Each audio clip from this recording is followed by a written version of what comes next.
Hey guys, I am Nitin Kumar Singh. I hope you all are doing great. आज है 10 April. आज के द हिंदू के इंपॉर्टेंट न्यूज़ और एडिटोरियल एनालिसिस कर रहे हैं हम लोग। आइए स्टार्ट करते हैं। ये एडिटोरियल बेसिकली डील कर रहा है कि आज के डेट में जिस हिसाब से ट्रम्प के पॉलिसीज़ हैं, तो यूरोपियन कंट्रीज हो या फिर कोई भी हो, वो यूएस के ऊपर डिपेंड नहीं कर सकता है। तो एडिटोरियल के टाइटल से ही आपको पता चल रहा है, यूरोप विदाउट अमेरिका। तो ट्रम्प जब से आया है, इन्होंने सिर्फ और सिर्फ क्या किया, सपोर्ट खींचा है कि जहां हमारा कोई फ़ायदा नहीं वहां से सपोर्ट ले लो। चाहे वो डब्ल्यू हो, यूएन हो, या फिर बेस्ट एग्जांपल है यूक्रेन। ठीक है, यूक्रेन कूदा ही था वॉर में रसिया के साथ, क्योंकि यूएस सपोर्ट कर रहा था। आज की डेट में यूएस ने भी सपोर्ट खींच लिया इनके हाथ से। तो यूरोप ये चीज़ देख रहा है और उनको डर है कि आज तक ये अपनी मिलिट्री के लिए अमेरिका के ऊपर डिपेंडेंट थे कि कल को हमारे ऊपर हमला होगा तो अमेरिका हमें बचा लेगा। बट ट्रम्प के रहते हुए ये चीज़ दिख नहीं रही है कि अच्छा है ये आइडिया। अब यूरोप चाहता है कि ये अपने पैरों पे खड़ा हो। इसके लिए जो जो रीज़न मैंने बताया, जैसे यूक्रेन में क्या हुआ कि रसिया तो इसमें विन विन सिचुएशन में है। रसिया ने काफ़ी सारे एरियाज जो थे यूक्रेन के, वो तो कब्जा कर ही लिया। और आखिरी में क्या हुआ, ट्रम्प आए, उन्होंने बोला कि चलो जेलेंस्की आओ रसिया के साथ समझौता कर लेते हैं। तो यहाँ पे जीता कौन, रसिया। टेरिटरी भी मिल गई, नेगोशिएशन भी कर रहे हैं। और नेगोशिएशन में किसकी बातें रखी जा रही है सबसे ज़्यादा, रसिया की। और इसको सपोर्ट कौन कर रहा है, यूएस सपोर्ट कर रहा है। तो जिस हिसाब से यूएस का रोल देखने के लिए मिल रहा है, तो यूरोपियन कंट्रीज़ को ये डर है कि कल को रसिया के खिलाफ अगर इनके इनके अगर वॉर होती है तो यूएस सपोर्ट करने नहीं आने वाला है। और आग में घी डालने का काम किया है डी मी ट्राई।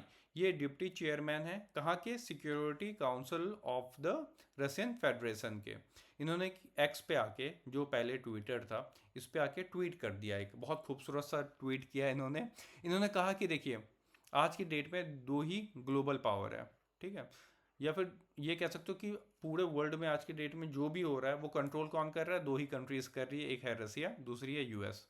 अब बाकी जो कंट्री बची, जैसे यूरोप, जो यूनियन है, जो ये क्या है, एक सेकेंडरी स्टेटस वाली कंट्री है। मतलब कि यूनियन है, सॉरी। मतलब क्या है, एक टाइम था जब यूरोप कहता था कि हम एक गार्डन है और बाकी सारे जो हमारे आसपास के हैं ये जंगल है। मतलब second class third class countries है ये सब। तो एक तरीके से इनको पिन किया है, पोक करने की कोशिश की गई है। अब यूरोप का देख लेते हैं कि अभी क्या प्लानिंग है और ये कहाँ स्टैंड करते हैं।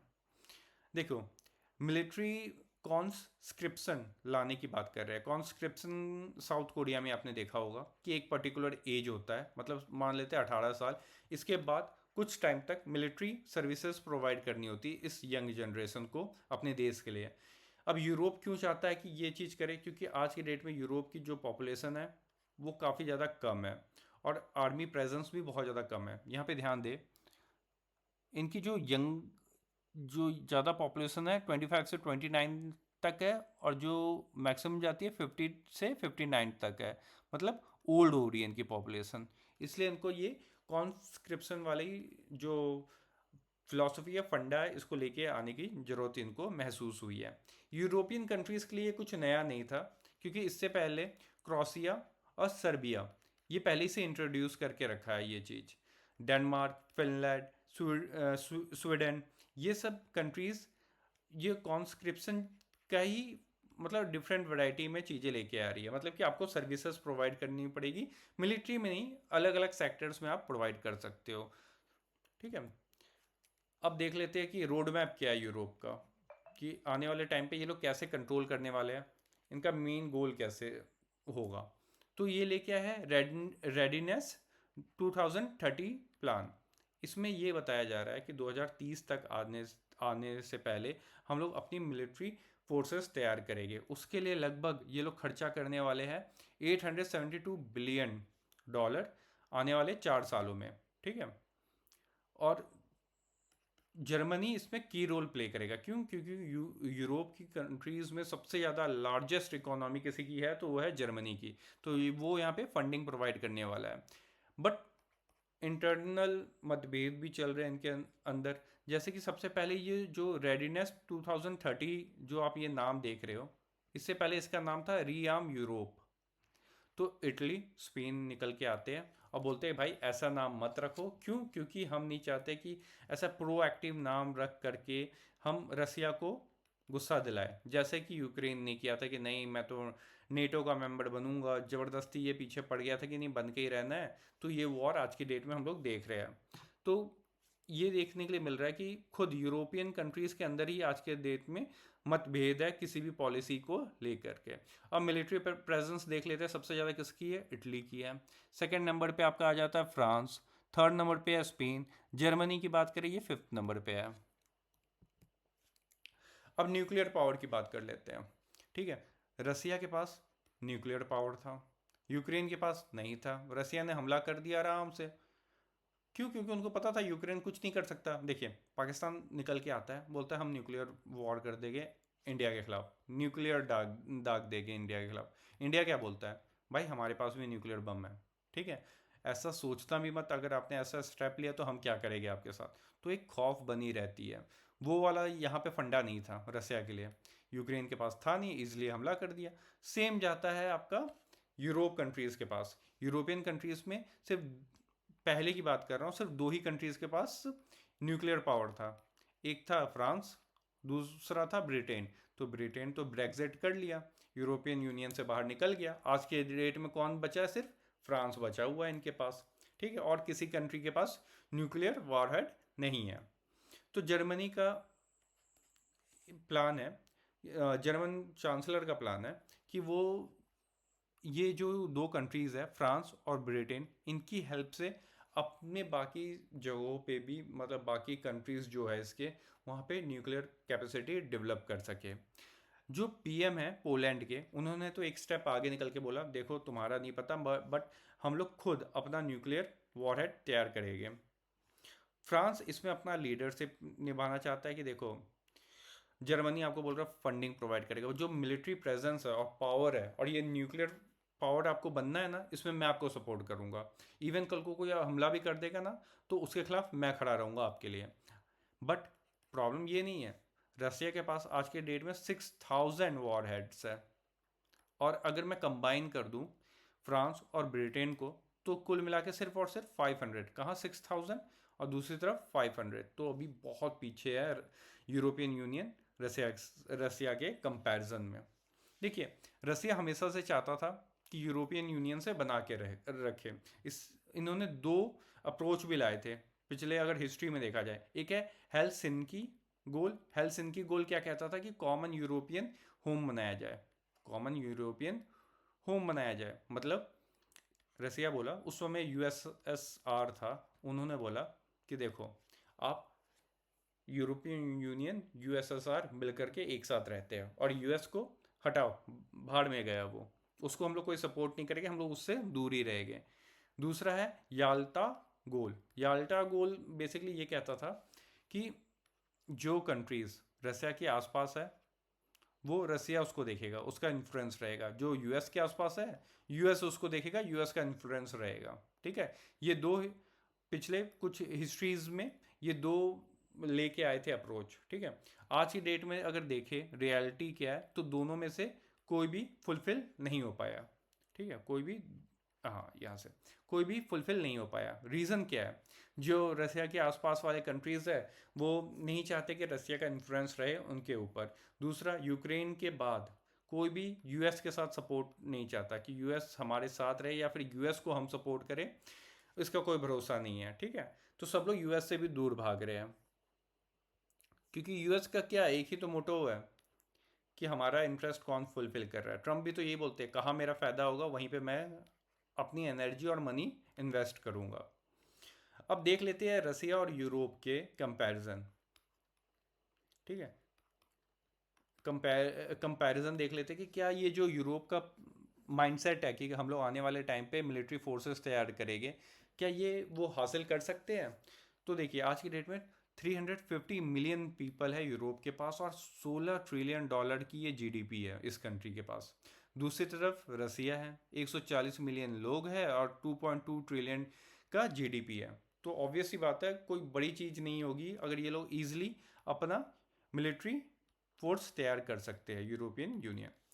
बट रसिया को एक बात पता है, देखिए आज के डेट में अंदर ही मतभेद है यूरोपियन यूनियन के अंदर, तो उतना टेंशन लेने की ज़रूरत नहीं है क्योंकि इन लोगों में एक दूसरे से बन नहीं रही है। अब तक इन यूरोपियन यूनियन एक साथ क्यों थी? हाँ, क्योंकि यूएस था, यूएस डिसीजन ले रहा था और सब लोग यूएस के बात मान रहे थे। बट आज के डेट में यूएस बाहर जा चुका है, ठीक, और ये लोग एक साथ रह नहीं पा रहे हैं। फिर कुछ इकोनॉमिस्ट का मानना है कि देखिए एक फंडिंग आप शुरुआत में तो दे दोगे, लार्ज अमाउंट में इन्वेस्ट कर दोगे, जो आप बता रहे हो $870 बिलियन आप इन्वेस्ट कर दोगे, बट कल को एक टाइम आएगा जब फंडिंग नहीं कर पाओगे आप लोग, ठीक है, तो वो फेज भी देखने के लिए मिलेगा। दूसरी प्रॉब्लम जो यहाँ पे रसिया भी खुश है जिसको लेके कि इंटरनली आप लोगों आपको तो कोई सपोर्ट ही नहीं कर रहा। जैसे कि अभी देखिए नाम को लेके ही कॉन्फ्लिक्ट चल रहा था इन लोगों को कि भाई रियाम यूरोप ना करो, रसिया डरेगा नहीं, मतलब रसिया बुरा मान जाएगा। जैसे यूक्रेन नेटो में जाना चाह रहा था तब रसिया बुरा मान गया, उसने हमला कर दिया, तो इटली स्पेन ने इसके ऊपर आवाज़ उठाई तो नाम चेंज करके रेडिनेस 2030 प्लान कर दिया गया। तो ये सब इस एडिटोरियल में बात किया गया है, काफ़ी अच्छी तरीके से इसे यहाँ पे कवर की गई है। ये आर्टिकल बेसिकली आईसीसी से डील करता है, इंटरनेशनल क्रिमिनल कोर्ट। इसे आप जीएस पेपर 2 से कनेक्ट कर सकते हो, आईआर। मोर स्पेसिफिक होना है आपको तो इम्पॉर्टेंट इंटरनेशनल बॉडीज से कनेक्ट कर सकते हो। हाल ही में क्या हुआ है, रोड्रिगो ये प्रेसिडेंट रह चुके हैं फिलीपींस के, इनको इंटरनेशनल कोर्ट के सामने, ठीक है, पेश किया गया है नीदरलैंड में। इनके ऊपर आरोप क्या है कि इन्होंने 2011 से 19 में वॉर ऑन ड्रग्स करके कैंपेन चलाया जिसके अंदर लगभग 30,000 लोगों की डेथ हुई, मास किलिंग हुई है। तो क्राइम अगेंस्ट ह्यूमैनिटी के कारण इनको इस कोर्ट के सामने लाया गया है। अब समझ लेते हैं कि इस समय हो क्या रहा था। जब आईसीसी ने वारंट जारी किया इनके खिलाफ, प्रेसिडेंट के खिलाफ, तो रोड्रिगो ने क्या किया कि एक काम करता हूँ, मैं आपका मेंबर ही नहीं रहता हूँ, तो इन्होंने 2019 में विड्रॉ कर लिया फिलीपींस को आईसीसी से कि हम आपके मेंबर ही नहीं होते हैं। तो आईसीसी बोलता है जब ये 2011 से 19 के बीच में ये जो मास किलिंग हुई है इस दौरान आप हमारे मेंबर थे, तो इसके अकॉर्डिंग आपके ऊपर केस चलेगा। अब आईसीसी की कैसे वर्क करता है उसे समझते हैं। ये स्टेब्लिश हुआ था रोम स्टैट्यूट 1998 के अंदर। इसमें क्या बताया गया कि आईसीसी इंटरनेशनल क्रिमिनल कोर्ट एक परमानेंट कोर्ट होगा जो कि आपको नीदरलैंड में देखने के लिए मिलेगा। ये इंडिविजुअल के ऊपर वर्क करेगा, मतलब कि फिलीपींस में जो भी हुआ, ठीक है, तो फिलीपींस के ऊपर नहीं एक्शन लिया जाएगा। उस समय वहाँ पे कौन पर्सन था जिसके अंदर ये सब मास किलिंग हुई है, तो वहाँ के प्रेसिडेंट के अंदर, तो उनके ऊपर ये केस चलेंगे और जो भी ट्रायल्स होंगे वो नीदरलैंड में परमानेंट कोर्ट के अंदर होगा। इसमें 3 चीज़ों के ऊपर फोकस किया जाता है, genocide, war crimes, crime against humanity. इसके आज के डेट में 125 मेंबर्स हैं जिन्होंने साइन किया है। तो इसमें क्या होता है कि जो भी इसके मेंबर है, सपोज करो आईसीसी ने किसी के खिलाफ वारंट जारी कर दिया किसी पर्सन के खिलाफ, ठीक, तो उस कंट्री, अगर उसका जो ये कंट्री है जिसने आईसीसी को साइन किया है उसकी रिस्पॉन्सिबिलिटी हो जाती है कि उसके ऊपर अरेस्ट करे, उसे उसके ऊपर केस करे, ट्रायल चलाए, या फिर उस पर्सन को वो नीदरलैंड लेके आए, ठीक है, और यहाँ पे जो परमानेंट कोर्ट है उसके अंदर उसके ऊपर केस चलेगा। एक इम्पॉर्टेंट बात ये हो जाती है कि जो आईसीसी है उसका खुद का कोई इन्फोर्समेंट बॉडी नहीं है, मतलब कि फिलीपींस में प्रेसिडेंट ने कुछ गलत किया तो जो ये आईसीसी है इसकी टीम जाएगी वहाँ के प्रेसिडेंट को उठा के ले आएगी, ऐसा नहीं होगा। जब ये वारंट जारी करता है किसी के खिलाफ तो उस देश की रिस्पॉन्सिबिलिटी होती है, उस देश की गवर्नमेंट की रिस्पॉन्सिबिलिटी बन जाती है कि उस पर्सन के ऊपर एक्शंस ले, ठीक, या फिर अरेस्ट करे। अगर सपोज करो कोई कंट्री मना कर देता है ऐसा करने से, तो आईसीसी के पास क्या बचता है, क्या ये नेक्स्ट स्टेप क्या ले सकते हैं, ये यूएनएससी के पास जाएंगे, यूनाइटेड नेशन सिक्योरिटी काउंसिल के पास जा सकते हैं कि इनके इस कंट्री के खिलाफ एक्शंस ले, इस गवर्नमेंट ने इस पर्सन को बचाने की कोशिश कर रही है, फिर इंटरपोल की हेल्प ले सकता है।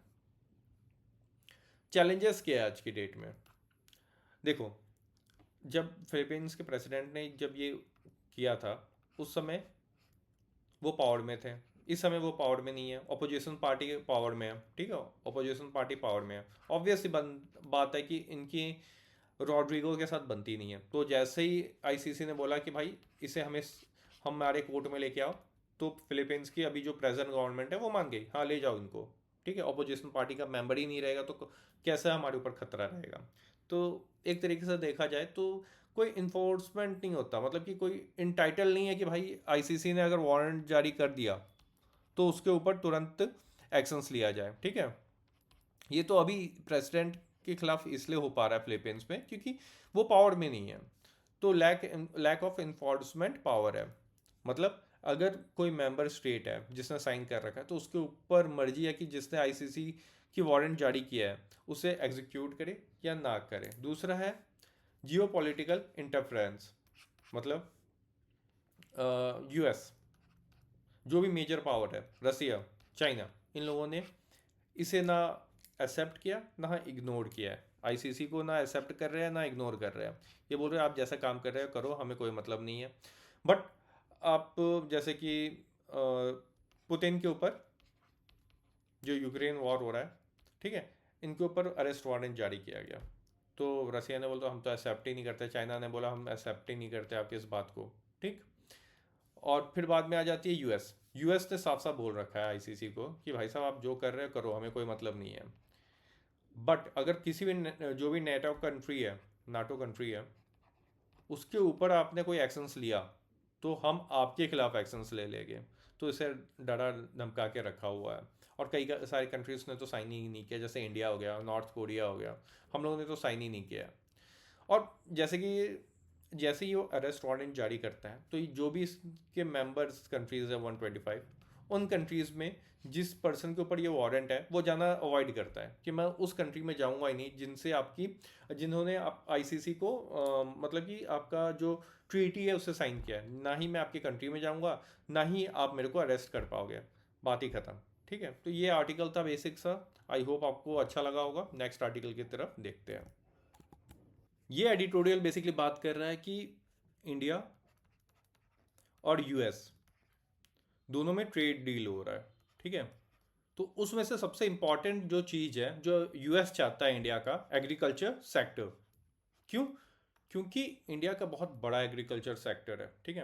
यहाँ पे हमें बहुत सारे प्रोडक्ट्स ये लोग चाहते हैं कि एक्सपोर्ट करे हमारी कंट्री में। और जो यूएस है वो कब बहुत सारे सब्सिडीज प्रोवाइड करता है अपने फार्मर्स को, अगर इंडिया के फार्मर्स से कंपेयर किया जाए। तो उसी से यहाँ पे डील किया जा रहा है कि ये जो अमेरिका में सब्सिडीज़ है वो किस तरीके से दिया जाता है और इंडिया में कैसे दिया जाता है, और अब सब्सिडीज़ देने का तरीका जो यूएस का है वो बेस्ट क्यों है। देखिए 2023 का ये रिपोर्ट है, इसमें बताते हैं कि यूएस में आज की डेट में 1.82 मिलियन फैमिली फार्मर्स है। फैमिली फार्मर्स का मतलब होता है कि जिनका प्राइमरी काम है फार्मिंग करना, ठीक है, कि इनका मेजर फोकस होता है कि फार्मिंग ही करना है, क्या क्या मतलब कि उनका ज़्यादा डिस्ट्रैक्ट नहीं है। इंडिया में क्या है, 93.09 मिलियन एग्रीकल्चर हाउस होल्ड है। अब दोनों में डिफरेंस क्या है, यहाँ पे मैंने बताया था कि फैमिली फार्मिंग में यहाँ पे मेजर फोकस आपका फार्मिंग से रिलेटेड है, और जो लोग फार्मिंग कर रहे हैं वो उनकी खुद की ज़मीनें हैं। जब एग्रीकल्चरल हाउस होल्ड की बात हो जाती है तो यहाँ पे खुद की ज़मीन वाले लोग भी आ जाते हैं, वो लोग भी आ जाते हैं जो दूसरे के ज़मीनों पे काम कर रहे हैं, या फिर कोई लोग जो रेंट पे ले करके वहाँ पे फसल उगा रहे हैं। तो सबकी बात हो जाती है। मेजर डिफरेंस देख रहे हो दोनों की पॉपुलेशन में, ठीक। अब किस टाइप के असिस्टेंट्स प्रोवाइड करते हैं इंडिया में देखा जाए तो सब्सिडीज आपको मिलती है फर्टिलाइजर में, इलेक्ट्रिसिटी में, कि इलेक्ट्रिसिटी का बिल आएगा तो गवर्नमेंट कुछ उसमें सब्सिडीज प्रोवाइड कर देती है कि इतने तक फ्री रहेगा। लार्ज स्केल पे गवर्नमेंट किसानों से प्रोक्योर करती है, मतलब कोई फसल है, ठीक है, गेहूं ले लेते एग्जाम्पल पे कि कोई खरीद नहीं रहा आपसे तो गवर्नमेंट खरीद लेगी एक अच्छी रेट में। बट अमेरिका में ऐसा कुछ नहीं है, वो फर्टिलाइजर इलेक्ट्रिसिटी या फिर प्रोक्योर नहीं करता किसानों से। वो लोग क्या करते हैं कि चलो सीधे के सीधे वो लोग क्या करते हैं किसानों के अकाउंट में पैसा डाल देते हैं कि आपको फर्टिलाइजर के लिए पैसा दे देगी, इलेक्ट्रिसिटी सब्सिडीज के लिए। गवर्नमेंट अगर आप मार्केट में जा रहे हो और कोई चीज़ मार्केट प्राइस लो है, आप सोच ही गए थे कि सपोज करो कि मैं अनियन है, ठीक है, प्याज है, मैं सोच रहा हूँ उसको बेचूंगा 50 रुपये के जी, पर केजी में 50 रुपये बेचूंगा, बट मार्केट में गए पता चला 30 रुपये पर केजी बिक रहा है। जो बाकी है वो प्राइस कौन दे रहा है? यहाँ पे गवर्नमेंट पे कर देती है और सीधे के सीधे अकाउंट में। ठीक है, आपको कहीं जाने की जरूरत नहीं है, कोई सब्सिडीज लेने की जरूरत नहीं है, सीधे आपके अकाउंट में पैसा मिल जाएगा। अब आपकी रिस्पॉन्सिबिलिटी है कि उस पैसे से आप फर्टिलाइजर खरीदें, इलेक्ट्रिसिटी का बिल पे करें, या फिर कुछ भी करें, उससे गवर्नमेंट को कोई काम नहीं है। फिर बात कर लेते हैं कि जो फाइनेंशियल असिस्टेंस है वो हमारा और इंडिया का कैसे डिफरेंट है। प्राइस लॉस कवरेज, इसमें क्या होता है कि फार्मर लोग डायरेक्ट पेमेंट लेते हैं। अगर कोई प्रोडक्ट है, प्रोडक्ट मतलब कोई भी चीज़ है, पोटैटो है, वो मार्केट प्राइस से लो में बिक रहा है तो गवर्नमेंट उस पर आपको प्राइस दे देती है। तो इस जो ये प्राइस लॉस कवरेज है इसको बोलते हैं प्राइस प्रोटेक्शन। इसमें क्या हो रहा है? प्राइस प्रोटेक्ट हो रहा है कि इतने चीज अगर आपको वो मार्केट में प्राइस नहीं मिला तो हम वो प्राइस पे करने के लिए तैयार है, वो भी सीधे के सीधे आपके अकाउंट में जाएगा। इंडिया में क्या होता है? इंडिया में ये होता है कि भाई गवर्नमेंट खरीद लेगी आपसे, ठीक है, उस प्राइस पर गवर्नमेंट खरीद लेगी और गवर्नमेंट उसे जो भी फसल होगा उसे अपने पास रख लेगी। अमेरिका में क्या हो रहा है? चलो आप कहीं पर भी बेच दो, जो प्राइस मिल रहा है और जो आपका लॉस है वो आपके अकाउंट में पैसे हम डाल देंगे। इस तरीके से आप इसे डिफ्रेंशिएट कर सकते हो। अब agricultural risk coverage, arc, ARC, arc, इसमें क्या होता है? फाइनेंशियल असिस्टेंस इसमें भी मिलती है, इसमें भी आपको अकाउंट में पैसा जाता है। बट इसमें एक अच्छी चीज़ ये है कि देखो प्राइस तो कम हो ही गया, कि प्राइस अच्छी मिल नहीं रही है, साथ ही साथ ईल्ड नहीं हुआ, मतलब कोई वेदर कंडीशंस खराब हो गई, कुछ भी खराब हो गया जिसके कारण आपका फसल अच्छे से उगा नहीं या फिर डिस्ट्रॉय हो गया, तो उस पर अमेरिका की गवर्नमेंट आपको पैसा प्रोवाइड करती है। तो ये रेवेन्यू प्रोटेक्शन है। मतलब फार्मर को ये टेंशन नहीं है रहना चाहिए कि देखो कि पिछले साल तो मैंने बहुत कमाया, इस साल मैं कुछ कमा नहीं पा रहा हूँ। तो एक रेवेन्यू प्रोटेक्ट करते कि हाँ आपको इतने पैसे तो मिलेंगे ही मिलेंगे, अब चिंता मत करिए। दोनों में समझ में आ रहा है? ये प्राइस प्रोटेक्शन है। कोई प्रोडक्ट खराब हो गया, मतलब प्रोडक्ट मतलब एग्रीकल्चर प्रोडक्ट की बात हो रही है, खराब हो गया तो उतना प्राइस गवर्नमेंट आपको पे कर देगी। इधर क्या है कि चलो प्राइस भी खराब हो गया, प्राइस भी नहीं मिल रहा अच्छा, और साथ ही साथ वेदर के कारण आपका जो प्रोडक्शन होना चाहिए था वो भी लो हो गया, तो यहाँ पर भी गवर्नमेंट आपको प्रोवाइड करती है पैसा। इसे रेवेन्यू प्रोटेक्शन बोलते हैं। ठीक है, ये दो टर्म्स आप याद रखिएगा। अब मैग्नीट्यूड देखिए, मैग्नीट्यूड की बात होती है कि पैसा कितना खर्च कौन करता है। US 45.6 बिलियन पर ईयर खर्च करता है, बट यहाँ पे ये याद रखिएगा जो इनका पॉपुलेशन है, कितने यहाँ पे थे? 1.82 मिलियन है ओनली। इतने के ऊपर ये लोग इतना बड़ा अमाउंट खर्च करते हैं। और मेजर कहाँ खर्च करते हैं? ज़्यादातर इनके जो खर्चे होते हैं इनकी गवर्नमेंट की, कहाँ कहाँ करते हैं? क्रॉप इंश्योरेंस में ये लोग प्रोवाइड कर देते हैं, ट्रेड रिलीफ प्रोवाइड करते हैं, अभी हमने PLC और आर्क के बारे में डिटेल में बात किया था, वहाँ पे ये लोग एक्सपेंड करते हैं। देन इन्वायरमेंटल कंजर्वेशन में खर्च करते हैं, जैसे कि इंडिया में क्या प्रॉब्लम आती है, पराली जला दे रहे हैं, है ना, स्टबल बर्निंग हो रही है, तो क्या करती है गवर्नमेंट कि यहाँ पे इन्वायरमेंट प्रोटेक्ट करने के लिए किसानों को कुछ भी, जैसे स्टबल बर्निंग इंडिया में ना हो, तो क्या बोलते हैं गवर्नमेंट कि एक काम करो, जो भी रह जाते हैं, ठीक है, वो हमें सेल कर दीजिए, हम आपको पैसा पे करेंगे। तो ये इन्वायरमेंटल कंजर्वेशन के अंदर खर्चे आ जाते हैं। इंडिया का देखा जाए तो अमेरिका कंपैरिजन में बहुत बड़ा अमाउंट खर्च करती है, $57.5 बिलियन। बट यहाँ पे हम लोगों का जो पॉपुलेशन है वो भी ज़्यादा है, कितना था? 93.09 मिलियन।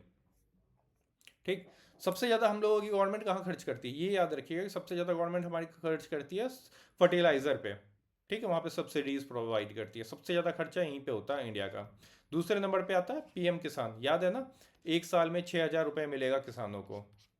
ठीक, फिर क्रॉप लोन सब्सिडीज प्रोवाइड कर देती है, क्रॉप इंश्योरेंस सब्सिडीज प्रोवाइड कर देती है, फिर MSP पे खर्चे होते हैं। तो हम लोगों का देख रहे हो कितना वाइड रेंज में हम लोग कवर करते हैं।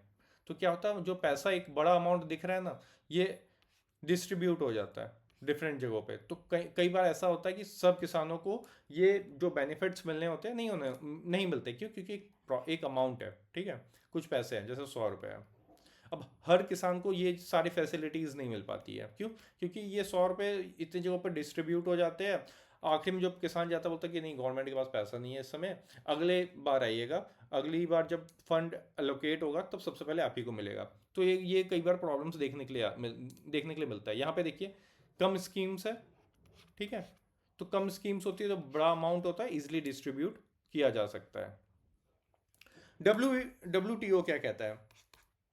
वर्ल्ड ट्रेड ऑर्गेनाइजेशन ये बोलता है स्पेशल और डिफरेंशियल ट्रीटमेंट देना है जो भी डेवलपिंग नेशंस है। ऐसा नहीं है कि आप उसके ऊपर कि आप अमेरिका का एग्जांपल ले लीजिए। अमेरिका क्या कर रहा है, ठीक है, रेसिप्रोकल टैरिफ लगा रहा है, ठीक, कि आप जैसे कि इंडिया क्या करता है, इंडिया को पता है कि यूएस की गवर्नमेंट वहाँ के जो फार्मर्स हैं उनको सपोर्ट करती है, ठीक है। ट्रेड में भी वो लोग क्या कर रहे हैं, उन लोगों को सब्सिडीज प्रोवाइड कर रहे हैं, ठीक। तो उनका प्रोडक्ट ईजिली मार्केट में जा सकता है और बहुत कम रेट्स में जा सकता है। जो इंडिया के प्रोडक्ट्स है वो सर्वाइव नहीं कर पाएगी, तो इंडिया अपना मार्केट देने के लिए तैयार नहीं है, एग्रीकल्चर सेक्टर देने के लिए तैयार नहीं है यूएस को। तो यूएस क्या करता है कि अच्छा आपने हमारे प्रोडक्ट पे 200% टैरिफ लगा रखा है ना, तो मैं क्या करता हूँ आपके ऊपर मैं भी 200% टैरिफ लगा देता हूँ कि आपका प्रोडक्ट भी मेरे मार्केट में नहीं आना चाहिए फिर। तो WTO बोलता है कि ये चीज़ सही नहीं है, रेसिप्रोकल जो ट्रेड या फिर टैरिफ लगाते हो ये चीज़ एकदम भी सही नहीं है जो डेवलपिंग नेशंस है। तो क्या यूएस आने वाले टाइम पे ये जो WTO का नॉर्म्स है ये मानेगा? वैसे अभी तक तो देखा जा रहा है तो मान नहीं रहा, ठीक है। तो इसी बारे में बात कर रहे हैं कि यूएस को थोड़ा सा ये देखना चाहिए कि जो डिफरेंस है, इंडिया अपनी मार्केट बचाना चाह रहा है, क्यों बचाना चाह रहा है, हम लोग एक डेवलपिंग नेशन है, WTO की बात समझे, इंडिया की भी बात समझे। इंडिया बहुत सारी मार्केट है, जो मार्केट है उसे एक्सेस दे रहा है, तो ये एग्रीकल्चर में इंडिया क्यों पीछे हट रहा है, ये भी देखने की बात है कि आने वाले फ्यूचर्स में क्या डेवलपमेंट्स होती है हम लोग देखते रहेंगे। काफ़ी अच्छा ये आर्टिकल था, GS पेपर 3 से कनेक्ट कर सकते हो, इवन 2 भी, गवर्नमेंट पॉलिसी एंड इंटरवेंशन, ठीक।